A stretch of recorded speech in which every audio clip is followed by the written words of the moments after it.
Talking about places I like to visit is always really difficult because I want to go everywhere. Where in the world wouldn't I like to explore? There are so many places that I love. India, obviously, because I've got such a deep connection with it and I've been so many times. But recently I've been to Central America, Guatemala, Colombia, Europe. I'm a huge fan of romantic European destinations. Paris, Amsterdam, Rome, all the beautiful capital cities. There is no other continent like Africa, and the countries I've visited are beautiful.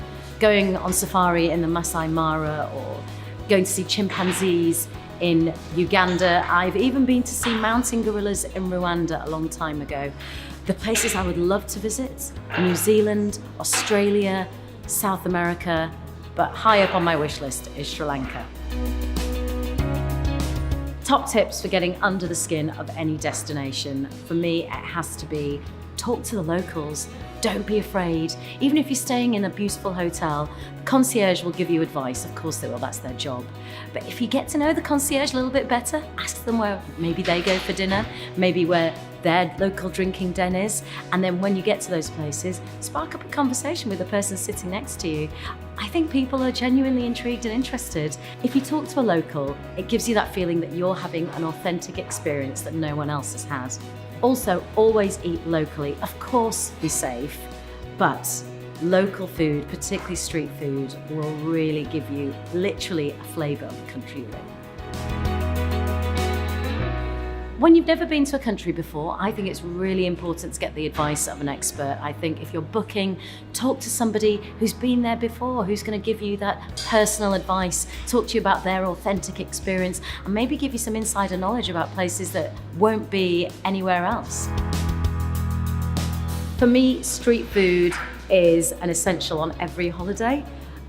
Every country does phenomenal street food, and you really get to see how the locals live, and you literally get a taste of what that country is about. When I travel with my husband, who is a barbecue fiend, we always have to go and find the best place to get barbecue food. And you find yourself sitting next to police officers and loads of local people in the bars, and you always get a nod of approval. I was in Guatemala. We asked our taxi driver to take us to the best barbecue joint, and we were on the side of a street sitting next to big burly cops, and they all smiled and gave us a nod of approval because we were the only two Westerners eating the most delicious chicken I've ever had.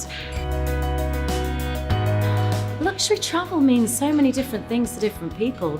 For me, it's knowing that everything is sorted, not having to worry, the finishing touches, those little added extras. Although I have to admit, I do like roughing it. I've been known to sit on a few chicken buses in my time, but that's still part of the experience. If I know that I've got somewhere beautiful to end the day, then that to me is luxury.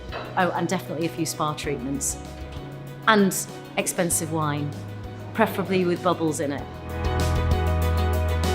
There's a lot of travel planned for next year, lots of going away next year, but the first thing that's coming up is a holiday. I'm going to the Maldives to completely switch off. I can't wait. I can't imagine any better place to go to than the Maldives to really have that complete switch off experience.